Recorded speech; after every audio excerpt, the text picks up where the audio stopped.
Hey everybody, Jason Burmis here, and you are in store for yet another mixed martial mindset with the one and only John Fitch, MMA legend, superstar, 170 champion one day. I mean, are we going to get this fight, John? I mean, we watched a couple of incredible fights this weekend. The 170 fight lived up to the hype, in my opinion. That's the way you want to close out the year in a show. We're going to go over those fights.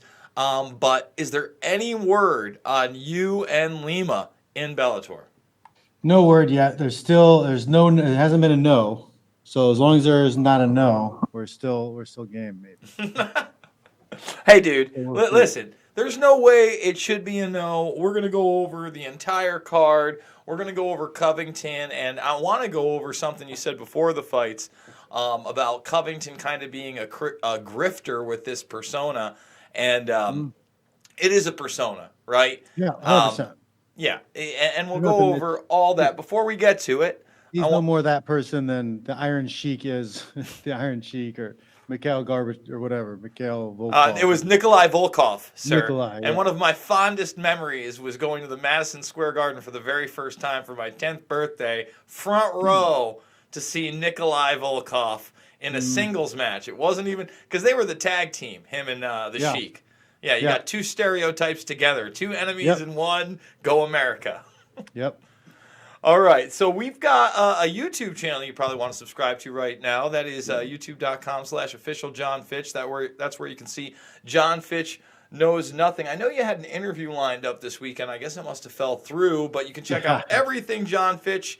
.net right here, including the YouTube. But go subscribe right now. You get the audio podcast of this after the show over at thegruelingtruth.com. And like we said, we're going to get into Colby and all the fights in a moment. But yeah, what happened? You get stiff armed in that interview, or what happened? No, he just. So it was. It was supposed to be a podcast, a little interview with a psychic, basically. And just before, 5 minutes before we were supposed to go live, they reached out and said that they're having some internet problems, which was confusing because he should have seen that coming. Right? He should. I mean, that's something He should should have have, known. I should have gotten a little bit more heads up than 5 minutes. I was like ready to go. Yeah, because I had So retweeted it, and then I left, and I'm like, oh yeah, that's right, this interview's going on, and I went to click it, and it wasn't there. I was kind of disappointed, but you Yeah. have been up in the game. You have been doing more interviews, really interesting stuff over there. Mhm. You did recap most of the main card, not any of the prelims. No, Actually. yeah, I didn't touch the prelims. I did a 5 hour and 44 minute long live stream of the fights, though. Oh, that's right, you Um, did. I did. I watched a lot of the fights, and I ate a whole chicken and drank a whole bottle of wine.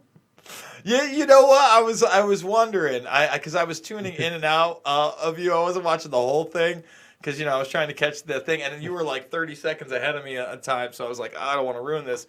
But yeah, it did seem like you might have gotten a little tipsy at the end there. Yeah, I was drunk on chicken chemicals. I don't know if it was organic. Drunk on chicken chemicals. That's good stuff right there. Let's get you in this scene. I forget that I banged that out. All right, so let's start talking some of these fights. Now, I got to scroll down so they can go right over your head. You missed this in the early prelims, but this Soriano guy knocked Oscar Pacheco out cold.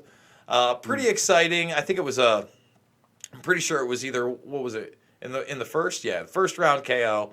So, kind of a banger back and forth, early guys. Fun fight to watch. Jessica I, who is ranked, I think, 2 or 3 in that division, she came in 6 pounds overweight, man.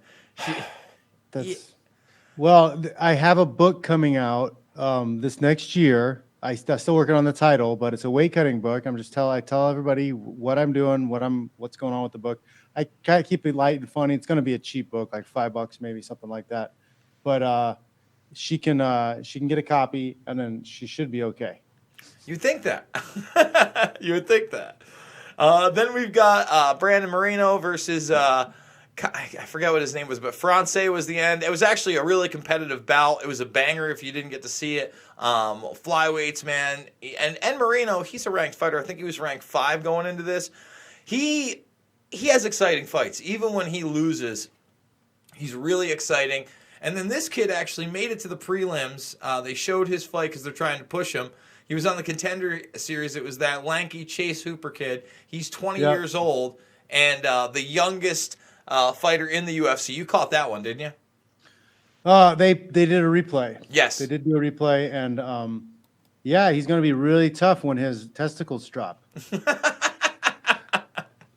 Yeah, but all right. Let's talk about that though, John. I know. Listen, but no, it's amazing. It wasn't like it's not just some kid won a fight. He put together a chain of attacks that was not the level of a normal 20-year-old.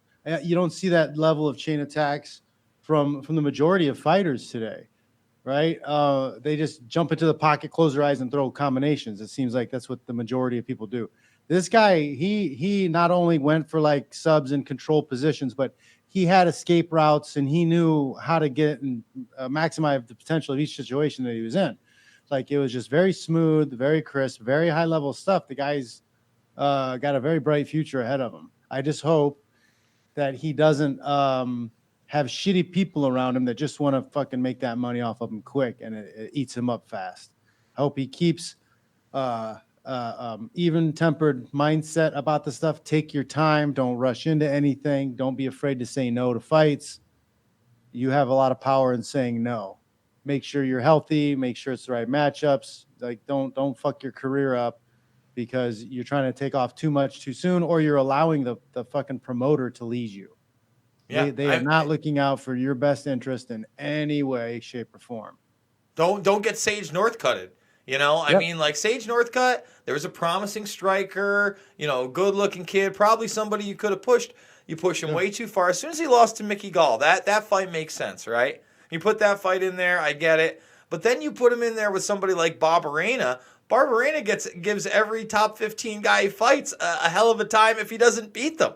So, you know, I just think that you're right. You need to build this guy, especially because he came in there, in my opinion, really nervous. No reason not to. I think it showed, especially in his striking defense. Not that I know that he has a lot of striking offense, but he got clipped a couple times. He looked uncomfortable. It looked like as that first round went on and he was pulling guard, he was getting close, he was doing those, he got a lot more comfortable. But yeah, I mean, he's a big, lanky guy for that. Was he 6'2"? 6'2" for that division? Is he really 6'2"? I think he was 6'2". I think he came in at 6'2". He was I remember looking at him and saying, man, this kid is a giant for that division. And I think he's got a lot of potential. Like you said, let's not rush him. Let's not give him a top 20 guy. Let's give him a guy with 10 fights like he has. You know what I'm saying? A similar record, maybe with 2 or 3 losses. Give him a 7-3 guy. I'm fine with that. Maybe a 7-3 guy that's lost to a top 15 fighter. You know, make it competitive. I want it competitive, but at the same time, like you said, when you push guys too quick, you get into a situation where they drop so many in a row, and that's it. You don't see them. You know, their careers, in the UFC or main organizations like Bellator, 3-4 years? Yeah, that's pretty sad. Yeah, so I mean, and it's not even taking too big of fights too soon, but like even fighting too often too soon. You know, allow your body to heal, let it recover, and then give yourself a time to focus on skill set training, right? Refine your skills even more before you get into the next fight, so that you're a level up. You're not the same person you were. Your chances of leveling up with your skill set, if you're fighting every 3 months, it's hard. Like you need to get yourself to be like, okay, I'm championship level, and then go into that pace. But he's probably got he's got a little bit longer to go to be at that spot. So just chill. You know, you're 20. You don't have to worry about it. I mean, don't even think about, give yourself 5. You know, if you're like, oh, okay, I'm looking for my first title shot when I'm 25. Like, well, all right, let's talk about that quick. You're still a baby, and you've had 5 years to progress into an absolute killer.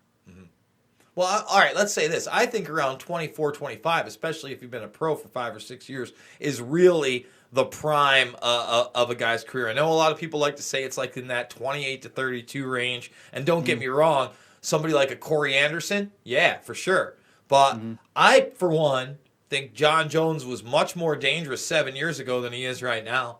You know, Thiago Santos arguably won I that mean, fight. that can also be a little bit of complacency and, all the trouble he's had and time off he's had. Like, Well, exactly. I mean, a look, not lot of everybody, you were factors. talking 3 months, right? Not everybody's Josh fucking Neer, right? Not everybody's going in there, every few months going to fight whoever, and I get that. And more than likely, if you are that guy, you're kind of end up being a journeyman. You end up being Josh Neer, an Mhm. entertaining fighter. A guy like me loves to watch him fight. I loved his career, but, Yeah. was he ever top 15? Did he ever get that title shot? Did he ever make that money in the UFC? No. Unfortunately, he didn't. And, I guess moving on to the next fight, here's two guys that have kind of been those journeyman type of fighters. Matt Brown coming back now. Matt Brown, a real contender at one Great point, point. strung together some big ass victories. Yeah. But then when he got into that top 5 realm, that was pretty much it. And, I think it got in his head. First of all, it started out with the wrestling. He didn't have that top level wrestling that you needed. He got that fight with Lawler, and I think that was the big difference in that fight, in my opinion. And not that Robbie's not a killer, but and by the way, props to Matt Brown. I love Ben Saunders. Ben Saunders is a guy who could take out a top 15 any day of the week. Give or take, good striker, good jiu-jitsu, lanky. But Matt Brown comes back, entertaining fight. Give me your take on it. It was great. Ben Saunders was doing some really great jiu-jitsu early on, but he got away from, he isolated with the rubber guard, pushed away and created some space, and then started throwing elbows from his back to 3 to 6 elbows, or 3 to 9 elbows. Amazing. He should have kept on that, but he kept chasing that rubber guard, but he stopped striking. He stopped doing any damage. And then he ended up just kind of holding himself in one place. Like, there's no movement, no space being created. He's just holding on to something in desperation. It kind of seemed like. So he passed up on a lot of opportunities to sweep or get up on top or get back to his feet, chasing. I call it fishing for submissions. Like once the guy becomes aware of what the submission's coming is, like, he shuts down. It becomes very difficult to submit the guy. So if you don't have an exit strategy, a way to get back up to your feet or sweep, you're in trouble. And if you don't have a way to inflict damage from there, also you're in trouble, because then now you're just stuck. You're stuck, and then you end up doing what he was kind of doing, which is looking up to the ref. Hey, there's no action, stand us up. And I absolutely hate that. I hate that that's an actual incentive that we have in the sport, that, hey, if you can stop the fight from your back, you'll be rewarded with standing up. That's insanity to me. Absolute insanity to me. Like, I know you hate the stand-ups. And then the guy on, well, it's not even, it's the guy on top then gets criticized for being slow. Well, like, I'm sorry, same thing with the Randall May fight. She started shutting down on bottom and just closing guard and holding Amanda Nunes in her guard, like trying to stop her from hitting her. Mhm. That's not fighting. You're waiting, you're stalling, waiting for the fight to be stood up. Like, it's not Nunes' fault for not having as much action. It's the person who's stalling, the actual person who's stalling. Punish the person who's stalling and stopping the fight. That's a tough one, though. What do you do in that situation? Do you go back to like the yellow card system? I think you have to. I think there's no you either let them sit there and lose on their back doing nothing, and make sure the crowd and your announcers and everybody's talking about the person on bottom. It's like, oh, well, the person on top can't throw any punches because the person on bottom is stalling. Everybody needs to know that the reason there's no action is the person on bottom is stalling, trying to get stood up.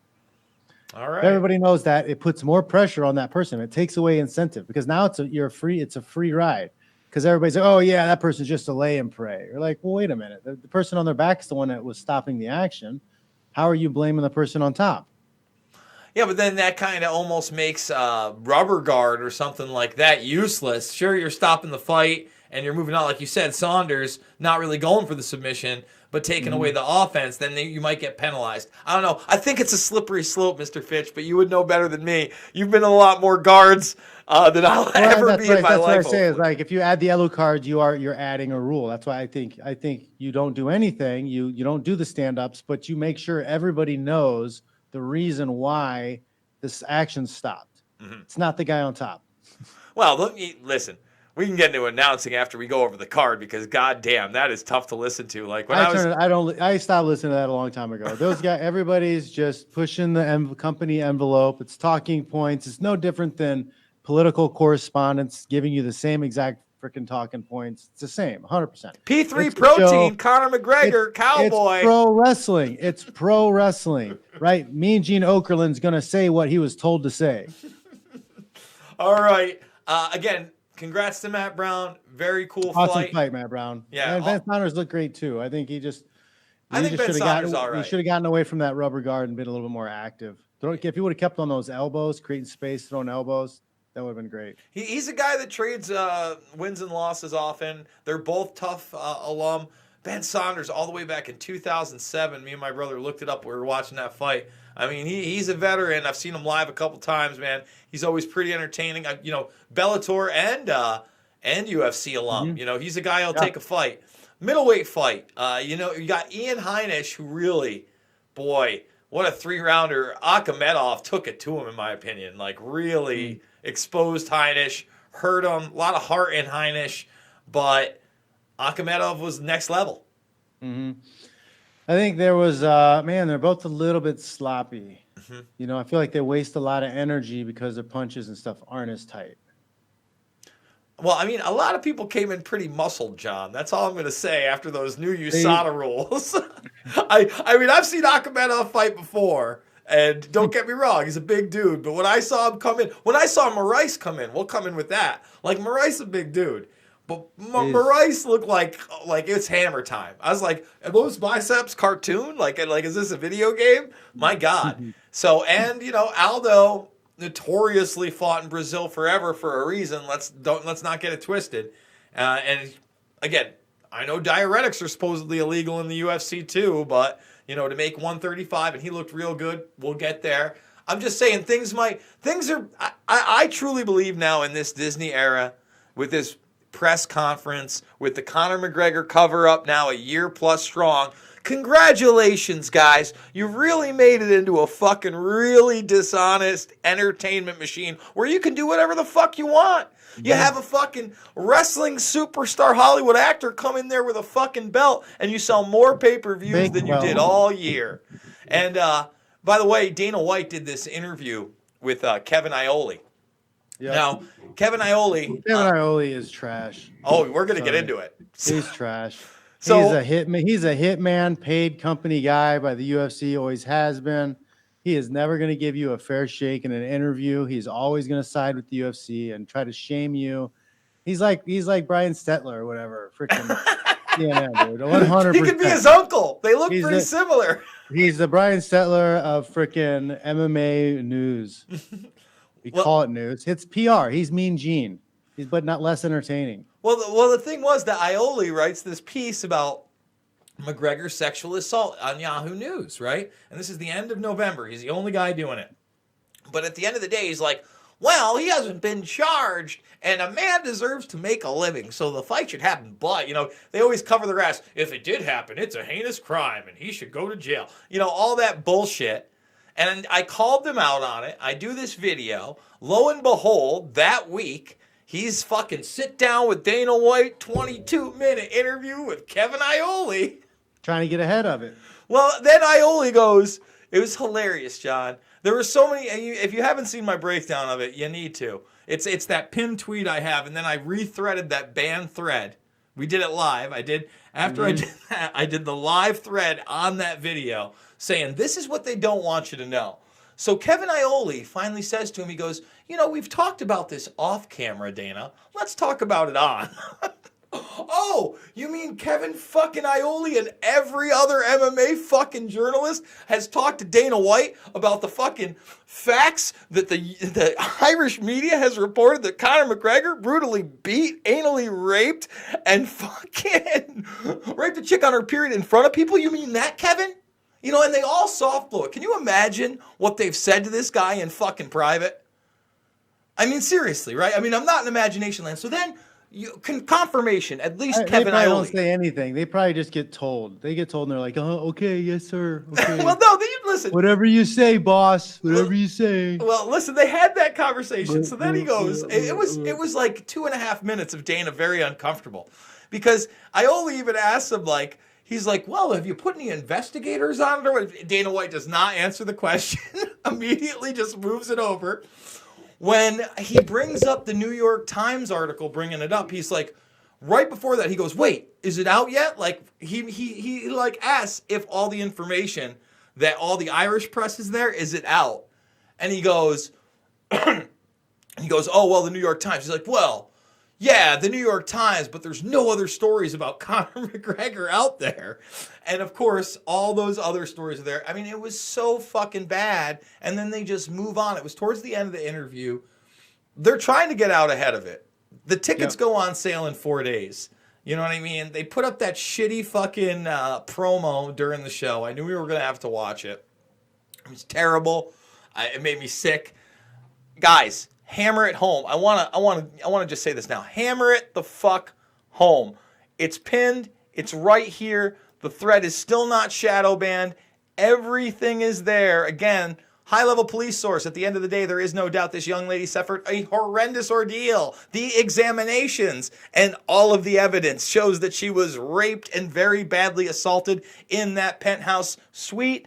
That includes statements that are hugely detailed and complex and go into minute detail of every aspect of the night and the attack. I didn't print this shit. I'm not the witness testimony. I'm not the forensic examiner. I mean, dude, I go on and here it is. It's right here. Tweet it at Dana fucking White and every other MMA fan out there if you want the truth, if you're not in denial. Because I'm doing everything I can not to let this guy get paid on January 18th. I don't want to see him naked. You know what else really made me fucking sick, Fitch?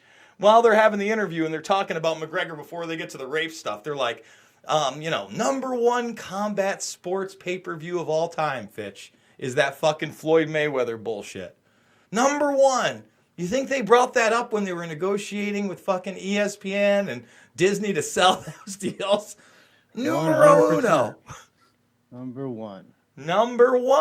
So let's make sure it's not #1 anymore, guys. Let's make sure that fight doesn't happen. All right.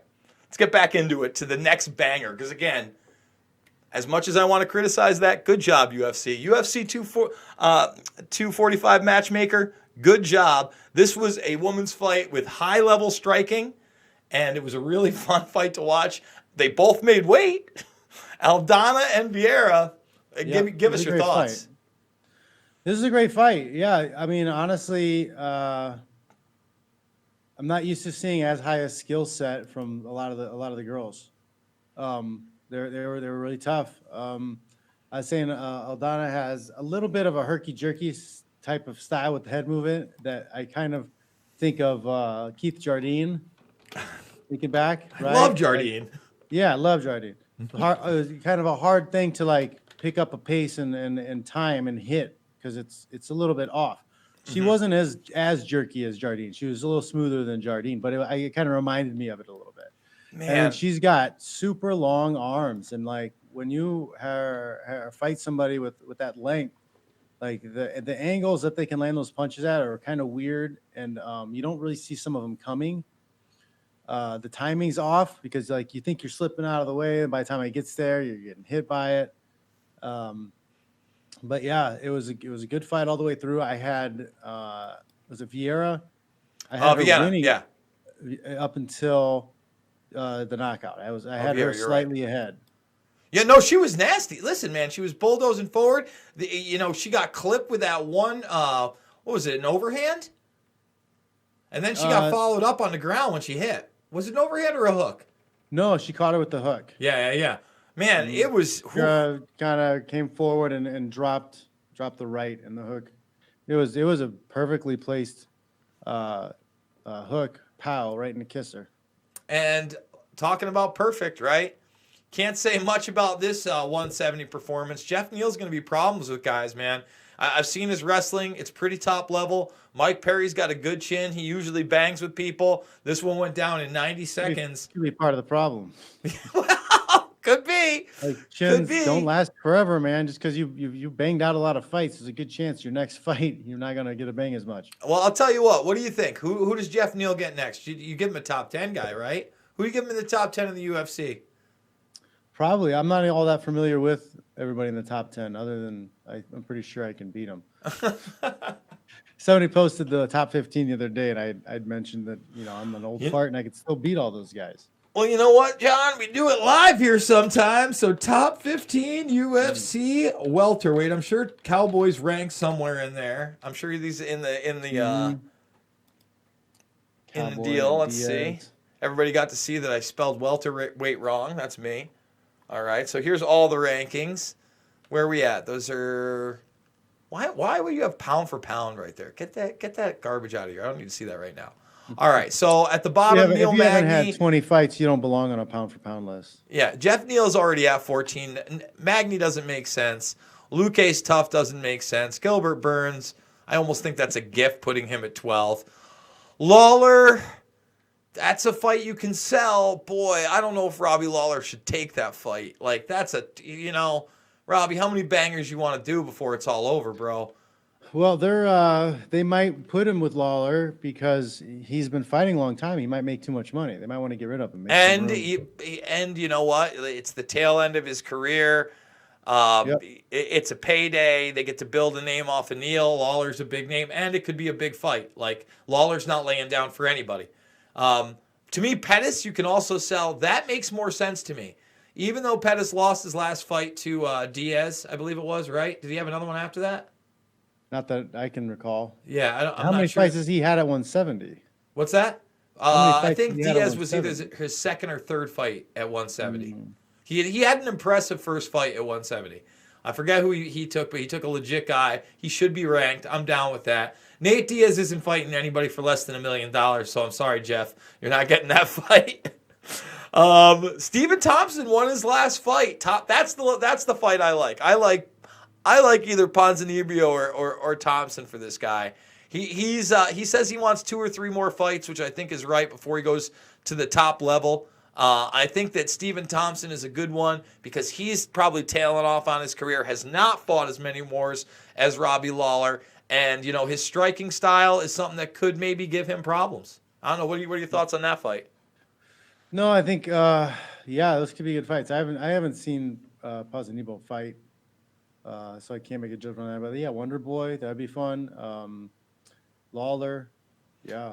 Well, they don't want to give him Damian Maia because that could just end Jeff Neal's train like it ends so many trains. Like, yeah, it's true. Yeah, they're probably going to steer clear of a wrestler that could beat him in a takedown ground and pound fashion. No, it makes more sense. I think that he gets through Thompson and then maybe Dos Anjos doesn't fight or that could be a good one too. Yeah, Dos Anjos. Yeah.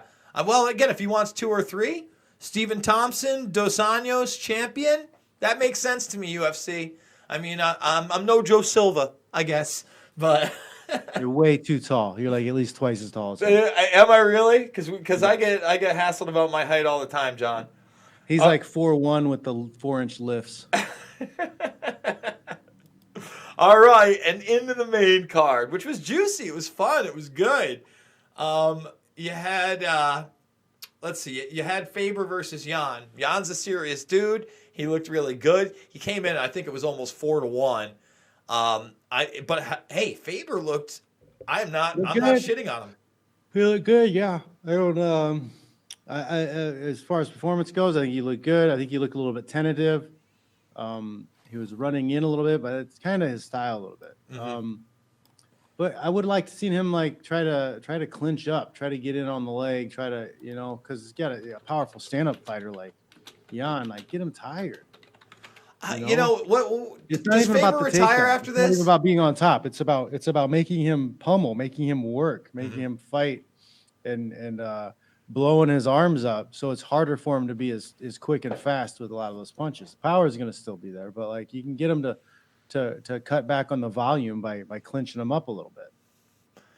I mean, again, Jan, I think he's top 5. I think in that division, bantamweight, Moraes can knock anybody's head off in the first 90 seconds to 5 minutes of a fight. he seems to slow down because he wants to go for it. I mean, we'll get into that fight in a second. Cejudo is making money now. He's not giving anybody a fight he can't sell, in my opinion. In fact, I hear he's talking to the WWE, which is funny because Cejudo's what, 5'2"? Yeah, You want he's to a midget. So that could be actually some kind of funny. That could be funny. him in a tag match with the Big Show? You know, Well, make him wrestle the biggest guy they have in the organization, the tallest, biggest fucking dude they can get. That would be fucking awesome. I don't even like pro wrestling, but I know that would just be awesome. Just bring in Thor Johnson or something like that, or the Mountain. So bring in some giant. With Faber. One, I'm glad they didn't interview him after the fight. I'm sick of them ever interviewing these guys that get knocked around or KO'd after the fight. I'm glad they didn't.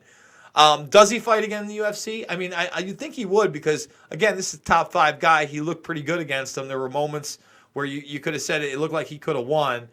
Or does he hang it up now? I mean, he's 42? 40, I thought. Is he? Uriah? I'm pretty Are sure you sure? He's a baby. He's a baby, though. Fitch. Pretty sure Uriah Faber is 40 years old. Uriah Faber. Let's see what we got for the Fabes. Oh, he's 79. He is 40. He's younger than me. Oh, no, he's a little old. He's 2 months older than me. God, that's scary. I remember the graphic. I saw it somewhere. All right. So then, moving on to the Moraes Aldo fight. First of all, did you have it for Moraes? Or you have it for Aldo? I thought Moraes did squeak out the win. Mm-hmm. I think Aldo very easily could have won the fight if he would have thrown some freaking leg kicks. What the hell? Jose Aldo and no leg kicks. What bizarro land world are we living in? What happened? Especially in a situation when you have a guy who's using a shitload of a lateral movement back and forth and back and forth. When they're moving that fast back and forth, they have a harder time checking. It's harder to check when you're moving like that. Why isn't he just chop, chop, chop, chop? Make him stop moving back and forth. Like, he ended up chasing him around the ring a little bit because of that. And then he's walking into punches. So I think Moraes squeaked that out. Yeah, but I'm really surprised at how well Aldo did and how good he looked at 135. Like, the first couple times he got hit, I was like, oh, like, because usually sometimes you cut the weight and the water is too much and your chin goes. Like, there's not enough fluid in your brain to keep you from getting the lights turned out. But he took that head kick. He took some big shots. He took huge shots in the first 90 seconds of that fight. Holy Christ! He's like, all right, I'm here. Let's go. I'll say this. It'd be great. I think that was what he was missing was the leg kicks. I think if he starts leg kicking Moraes in that fight, he comes out with the victory. At 33 years old, he's younger than most people think because he's been around forever. Yep. And the other thing about that is it does seem like it's the Wild Wild West again. However he made that weight, he didn't look bad. Whatever he did, he didn't look bad. Like you said, he took big shots. And you're right. I mean, at any moment, a couple of leg kicks in that 5th round even wins you the fight. Right? I'm sure some of those judges had to have it 2-2. Was it a split? It was a split, right? Was that the only split or no? Or am I wrong? Am I imagining that? I remember the score because I wasn't listening to the. I couldn't hear it. Oh, that's right. All right, let's move it down. I'll tell you what. I didn't expect the 3 championship fights to run till almost 2 a.m. my time. I know that was 11 years, which isn't that bad. But like usually these things are over by 1 or a little bit after, with even 1 or 2 championship fights. Nunes came out hammering. Durand may had a couple moments here and there in like I think that's the first 2 rounds. Yeah. It was back and forth, kind of even, leaning towards Amanda, but like Jermaine, she landed some nice shots, and I think Amanda wisely was like, all right, stop fucking around, take her down, beat her up on the ground. Yeah, like, no, you're right. She clinched her when she did get rocked. She took that kick to the head, and she's like, all right, nope, yeah, that's right. I need to stop playing here.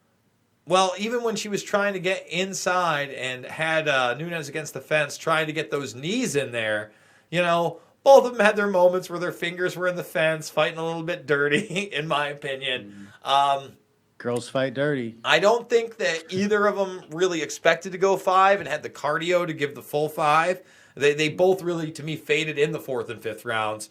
However, the fading ended up with Nunes in the more powerful position on top. And it was pretty obvious that she had won that fight. Kind of entertaining.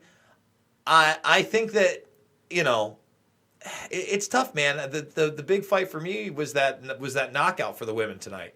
And how many of these fights really feel like top-level fights? Even that one, which is billed as one, in a 5-round fight, was it? It's no Shevchenko, you know what I'm saying? It's no Valentina. Like, I expect that woman could take 5 rounds to anybody. Well, I don't understand anybody. In a title fight, you're taken down and you're not fighting to get up or sweep. Like, what is your goal? What is okay, well, if I just don't move for a while, the ref will stand us up. You're in a title fight. Like, you have to go take the belt. What are you doing? I don't get it. I don't get that mentality. But it's incentive. Humans are creatures of incentive, right? If you give us an incentive, we do things. So if you give people the opportunity to be rewarded by lack of action or stopping the action, that's what they're going to do. It's easier. It's way easier than putting in the work and the energy and the effort to get up in the fight and in the preparation for the fight. I mean, again, the way I'm looking at it is that when you get to that level, there's only a few people that can really go 5. And it's kind of sad that they got rid of Carmouche, who was somebody that could go 5, takes that Shevchenko fight because nobody wants to fight her. And then what happens? The UFC releases her. You know what I mean? like to me, Carmouche is somebody who does want to fight up. We'll take somebody on, but maybe I'm just crazy. No, that's just dirty pool. That's the way they do it. It's pro wrestling. Yeah. Finally, the final 2 fights. Max Holloway, who had another W at 145 just before this, and fights Volkanovski. I had Volkanovski winning. I had him. I think I had it 3 rounds to 2 at the end of it, but pretty convincingly. The only thing I didn't like about Volkanovski is that he had those leg kicks going really early. They looked awesome. He switched in. Why not go to him more? It's when Holloway, he switched his stance. So he switched, left leg to right leg lead. Like, you stop kicking the front leg. Like, why? I don't understand why. And the other thing he was was turning that leg purple on the other side. In the 4th and 5th rounds, he was throwing quite a few lazy head kicks. You know what I'm saying? They came. And it's like, well, why are you throwing lazy head kicks when you've already got this guy's distance and you've already been successful with those leg kicks? I feel like that's kind of a lack of the coaches saying, hey. That's the number 1 rule in fighting, man. If you find something that works, like, do the shit out of it. Do the shit out of it until you win. If all you're landing is that jab, then just land the jab until their face is split open like a canoe and you won the fight. Yeah. Like, that's what it takes. If all you can do is land the calf kick, then throw 50 calf kicks in that time and beat them. Like, and the other thing works, keep using it. I mean, for on Holloway's end, Holloway found some success with the 1-2, but never like the 1-2-3. And when he was getting success, like with a body and a headshot, he didn't seem to be able to find more than 1 or 2 of those around. You know what I mean? Yeah. He went for the uppercut a lot, but he whiffed on those a lot, in my opinion. He didn't find the distance, and he's a little bit lankier. I think he has like 3.5, 4-inch distance on Volkanovski. Volkanovski's a tough dude, man. Rugby. Big legs, man. Big old legs. Big legs. I'm actually excited to see what he does in that division. I don't think he's giving that belt up anytime soon. I know that he doesn't have a name that the UFC feels like they got to pay him. They had Holloway pretty cheap.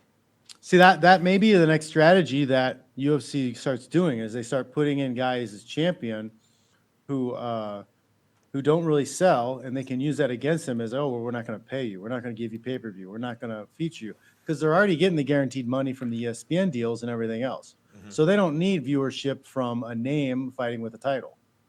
Well, they got rid of Demetrius Johnson to 1. Big Mac. And they knew it was a financially good decision. They said so after the fact.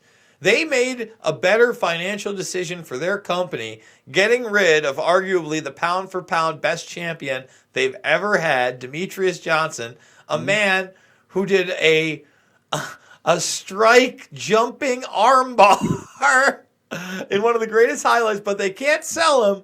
So, and I like Ben Askren, but they said that was a better. They don't want to sell him. They What? didn't. They want to sell. He's too consistent. He's somebody who's not going to be corrupted. They wanted to get rid of him, and Well, they did. again, you bring in Askren, he fights twice. He's the better financial decision for him. It shows you the sport's kind of upside down and isn't a sport at all. And that brings us pro wrestling, guys. 100% pro wrestling. and that The fights brings are real, but everything else around it is 100% pro wrestling. that brings us to Usman and Covington.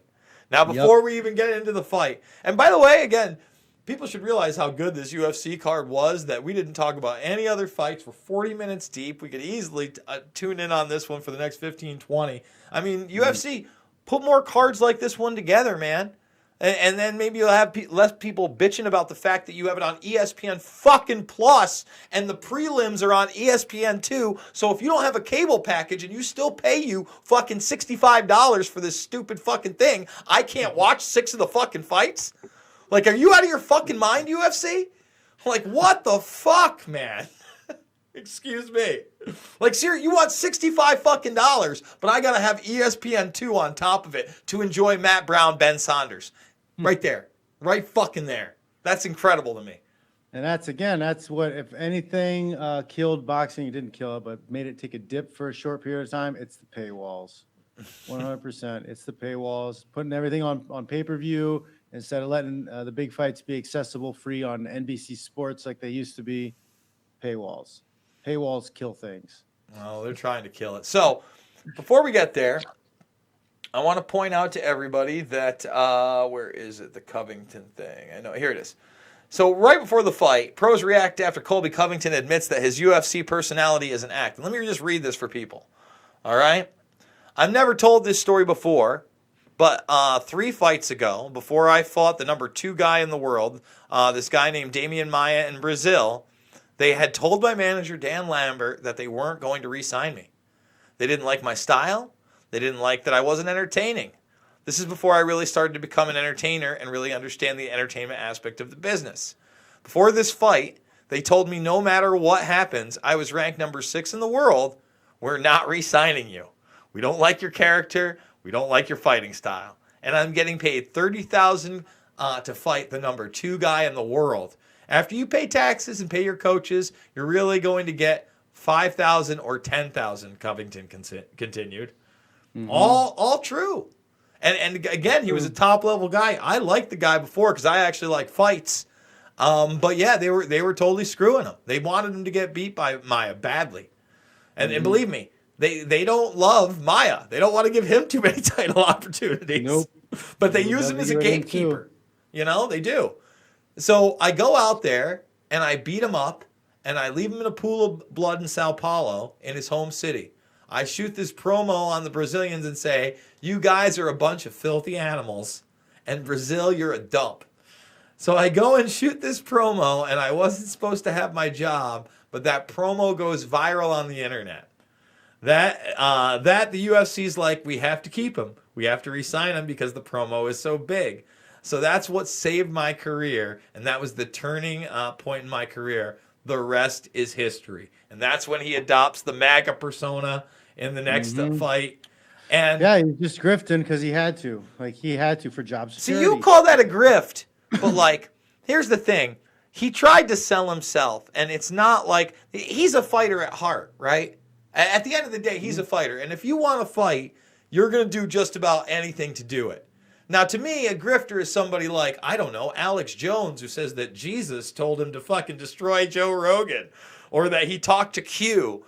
Or a grifter is somebody like Rush Limbaugh, you know, who's on OxyContin all the time, on his 6th wife, banging his secretary at the moment. God fucking knows. You know, those are fucking grifters. People that clearly don't, like Rachel Maddow that pushes. There's levels to it. I think there's levels to it. But, I mean, he's stealing other people's stuff. He's saying things that aren't true just to make money. Right? So he's using the political scheme of things to do it. You know, I hear you. I don't like to use grift and to top it all off, the worst part of it, the absolute worst part of all of this, like his problem, his issue that he just went through and had to create this character for, like wouldn't have had to happen under the Ali Act. He gets to meet President Trump.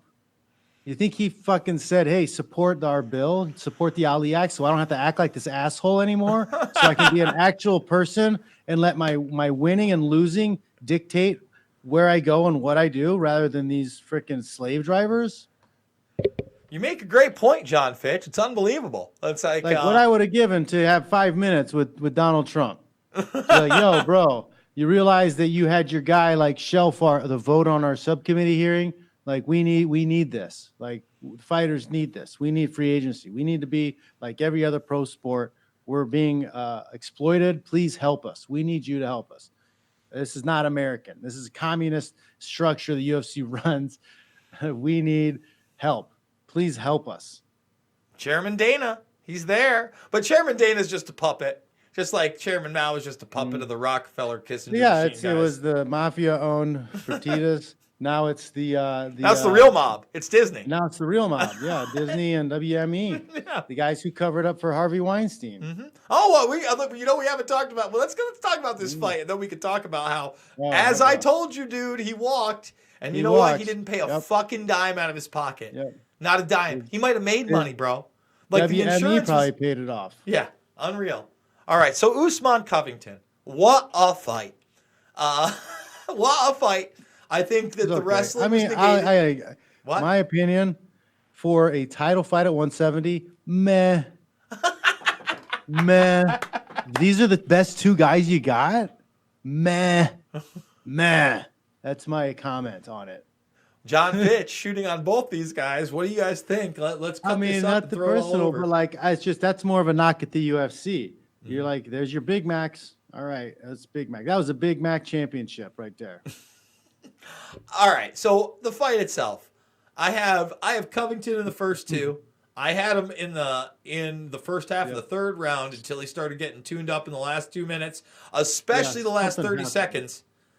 That last punch really, that was a driver. Something happened in the third round, and his speed, output, everything changed. I don't know if he started the third that way or he got hit with a body shot, but something shifted in his output in the third round, and it just started to go downhill from there. But I also, in the fourth round, man, I had him in the first few minutes. I thought in the fourth round he was winning that fight. In fact, again, you weren't listening to the commentary, but like I'm listening to it, I already got it 2-1 Colby, and I'm giving it to him 3-1 in the first couple minutes because I think he looks nicer. And then all of a sudden, the last 2 minutes, don't get me wrong, Usman put it on him, and it was 2-2 going in.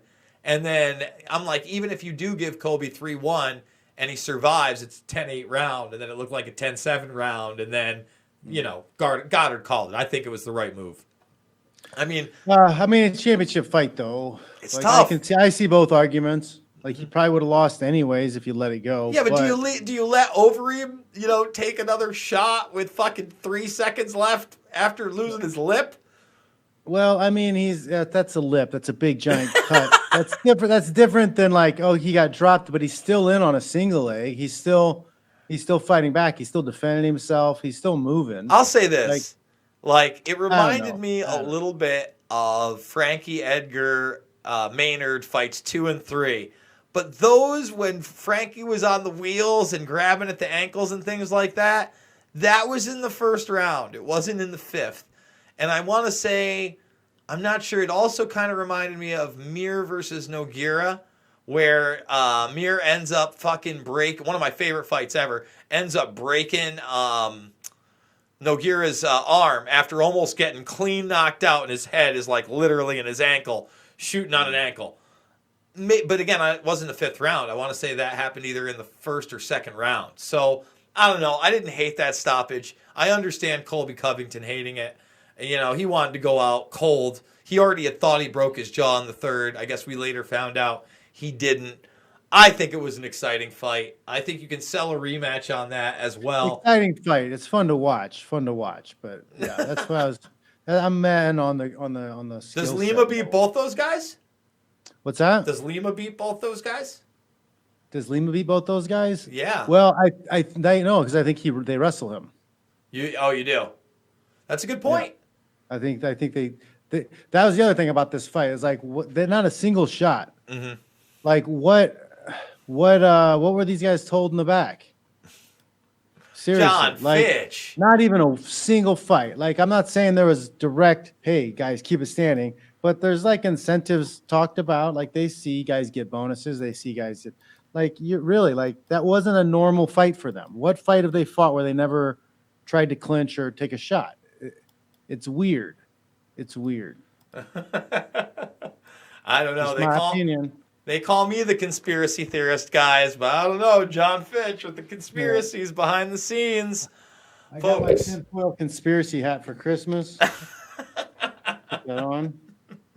Right. So I think it's very fishy that there was not any fights. Maybe the aliens came and talked to Dana. The aliens that live in Dana's butt came out and talked to them and asked them to just stand and trade punches the whole fight. I'll give you a conspiracy theory, Fitch. You might like this one. So, Let's hear you've been keeping up on the impeachment hearings, I'm sure, correct? Loosely, it's just so annoying. Nobody even cares. Like nobody even on the Democratic campaign trail is talking about it. If like the people who are running against the president aren't even bringing it up, like you know it's bullshit. Everybody knows it's bullshit. Well, it is quite the bullshiz, but as you know, there was a name of a certain whistleblower that you were not allowed to say. Voldemort. We're not allowed to say his name. Now, you know what I'm talking about, right? I think I saw a video you were doing. Yeah, so Louis Talking about Gohmert, a member of Congress, I didn't even say the name in the video. I refused to say it. I simply played the clip of him listing supposed whistleblowers that were supposedly going to be the witnesses that he wanted to interview, Joe Biden among them. And then Erica, Kara, can't say the next part of the word, and I won't say it. I don't want mixed martial mindset to get the ban. So all of a sudden, YouTube has now locked it. I can click away. I can't do anything about it. The funny thing is that it was actually monetized after being manually reviewed. This is one of the videos that has a nice little green arrow on it. So it's okay to monetize this video. It's just not okay to watch it anywhere, and it's been locked. And they said it was because I had misleading tags in the video. There aren't any tags in the video. I'm waiting for a response from YouTube. I just don't understand where we live in a world where I can't even... Can you re-upload it? I mean, I could probably re-upload it with like a chicken sound where he says that name, but doesn't that prove my point? I literally named the video, John, when it went up. I go, it was Louis says the forbidden name at the impeachment hearings. What will happen to this video? And it was live for about 36 hours. It's such a crazy thing that, we have this witness, and this witness is the person, but no, we're not. No one's allowed to say their name. And like real whistleblowers get out all the time. It's like the Canadian girlfriend. It sounds like the Canadian girlfriend. Like, oh no, you can't talk to her. You can't talk to her. She's busy. Oh boy. JohnFitch.net is the website, guys. You want to go subscribe right now to official John Fitch. Tell us about John Fitch Knows Nothing this week. What do you got planned? Man, I'm gonna try to get the psychic on again this week. Let's see if that works out. But I got some. I got to come through some topics. I got stuff in my phone that I save, things I want to talk about. So I'll pick one that I want to talk about. Yeah, I want to go through that Michelle Obama comments, and Obama made some comments today about women just being better than men and women's friendships being better than men. It's just, it's interesting. Well, there's no way that Obama could be a closeted homosexual. I mean, that's not a possibility. I can't imagine. That sounds like a Jason Burmas conspiracy theory. I mean, no, I don't know. Anyway, Stephen Chase, thank you for the super chat. Says free Assange. Yes, I've done some stuff on that. I want to remind everybody you can listen to this. If you missed any of it, want to listen to it on MP3, it'll be up at thegruelingtruth.com tomorrow. You can please, right now, go to @JasonBurmas on Twitter. Listen, not asking for a handout. I'm asking for a retweet to make sure somebody who may have violently raped somebody, violently anally raped somebody, choked somebody, gotten bit by that human being. Punched an old man. Stop them from making $500 million.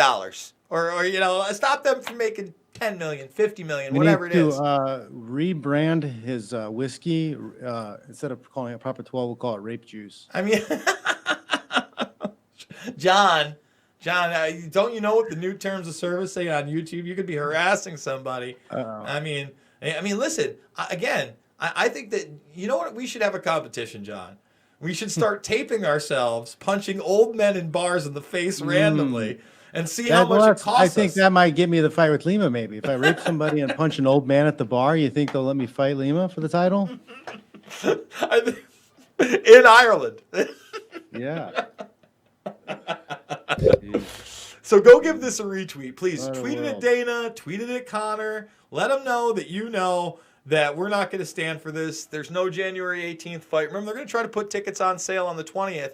Guys like Harvey Weinstein, they walk away. The Me Too movement was a joke. $25 million of insurance later. He's an old man. Remember I talked about Dennis Hasser being an old man in a wheelchair? And then what happens last week, John? He's an old man on a walker. Oh, he can't walk anywhere. Meanwhile, there's photographs of him the next day. Trying to get sympathy for him. And Fuck off, these people. Fuck. the poor rapist. Oh, Oh. oh. Guys, he just cornered a woman and jerked off into a He plant. can hardly sexually assault anyone anymore.